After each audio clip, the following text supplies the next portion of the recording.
Salve a tutti!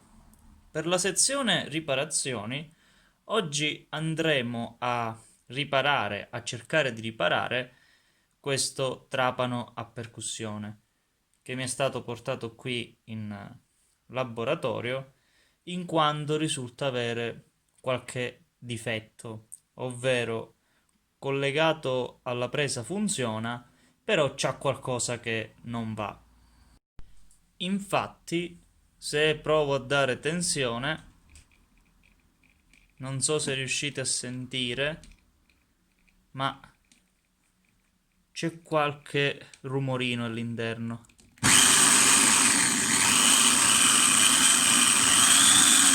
Vedete?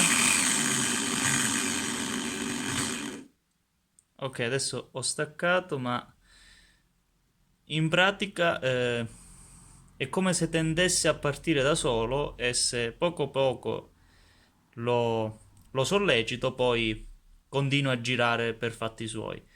Quindi ci potrebbe essere qualche contatto che non si stacca quando rilasciamo totalmente il pulsante.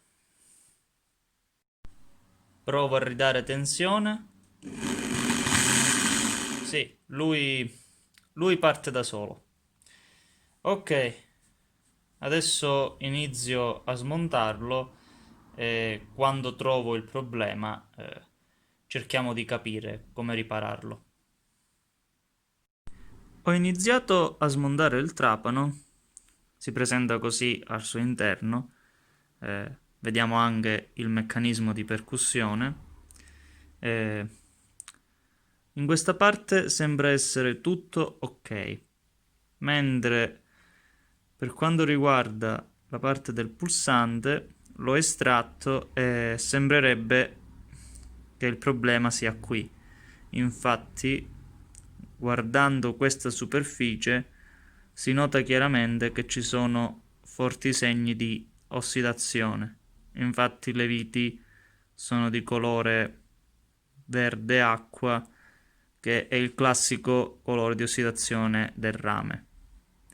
Eh, è molto probabile che attraverso questo buco da cui poi usciva questo pulsante che serve a tenere bloccato, quindi sempre acceso il trapano, sembrerebbe essere entrata acqua e, e ha fatto un bel casino sulla circuiteria interna al pulsante.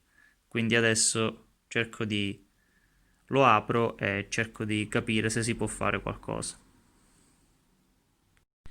Ho aperto la scatola del pulsante ed ecco cosa c'è al suo interno. Eh, In pratica è un bel casino perché a causa dell'ossidazione si vede anche chiaramente qui dove c'è il verde, vedete? Quindi tutti i contatti in rame si sono praticamente ossidati e a causa di questa ossidazione poi si è andato proprio a staccare un contatto, si vede qui, è caduto e adesso devo cercare di capire come riattaccarlo.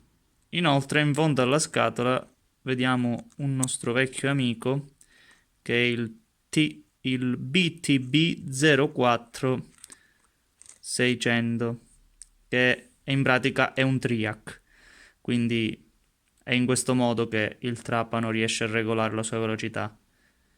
Nella fattispecie credo che si tratti di un triac da 4 A 600 volt. Nulla.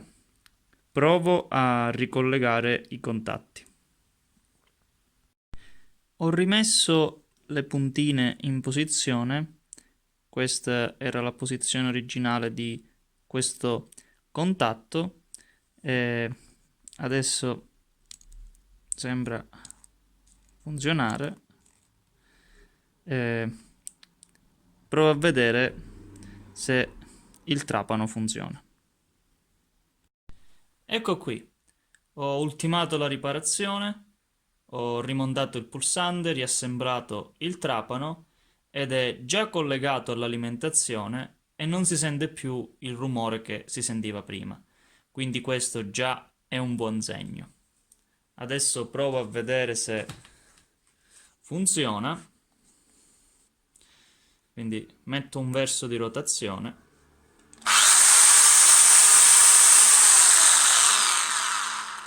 Perfetto. Metto l'altro verso.